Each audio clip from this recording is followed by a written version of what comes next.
লোকসভা নির্বাচন যত এগিয়ে আসছে, শাসক ও বিরোধী দলের সর্বোচ্চ নেতৃত্ব এবং সিনেমার অভিনেতাদের নিয়ে প্রচার পর্ব চলছে দক্ষিণ দিনাজপুর জেলা জুড়ে।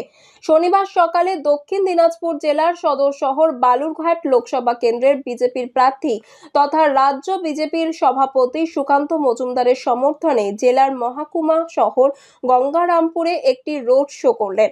এই দিন তার সাথে উপস্থিত ছিলেন অভিনেতা রুদ্রনীল ঘোষ। শনিবার সকালে গঙ্গারামপুর শহরের বিডিও অফিস মোড় থেকে বিজেপি কর্মী সমর্থকদের সাথে নিয়ে প্রার্থী সুকান্ত মজুমদারের সমর্থনে গঙ্গারামপুর শহরের কালীতলা পর্যন্ত একটি রোড শো করেন অভিনেতা মিঠুন চক্রবর্তী ও রুদ্রনীল ঘোষ।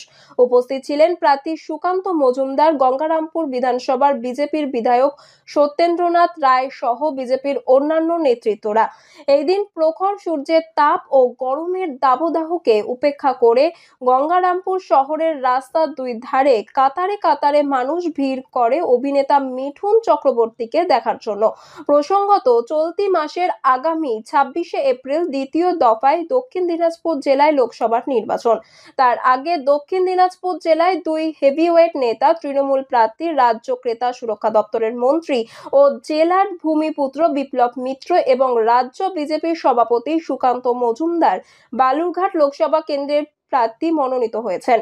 ইতিমধ্যে দক্ষিণ দিনাজপুর জেলাতে বিজেপির তরফে স্বরাষ্ট্রমন্ত্রী অমিত শাহ ও দেশের প্রধানমন্ত্রী নরেন্দ্র মোদী সুকান্ত মজুমদারের সমর্থনে জেলাতে প্রকাশ্য জনসভা করে গেছেন।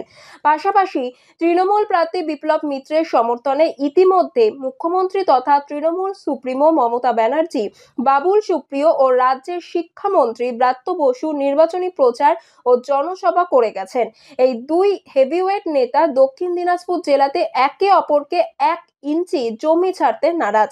সেই মতো অবস্থায় দুই দলের হেভিওয়েট নেতা ইতিমধ্যে জেলা জুড়ে জনসভা ও রোড শো করছেন।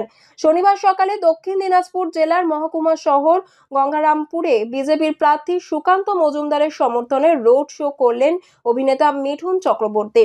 এদিন গঙ্গারামপুর শহরের সহস্রাধিক মানুষ রাস্তার দুই ধারে অভিনেতা মিঠুন চক্রবর্তীকে একবার চোখে দেখার জন্য ভিড় জমান।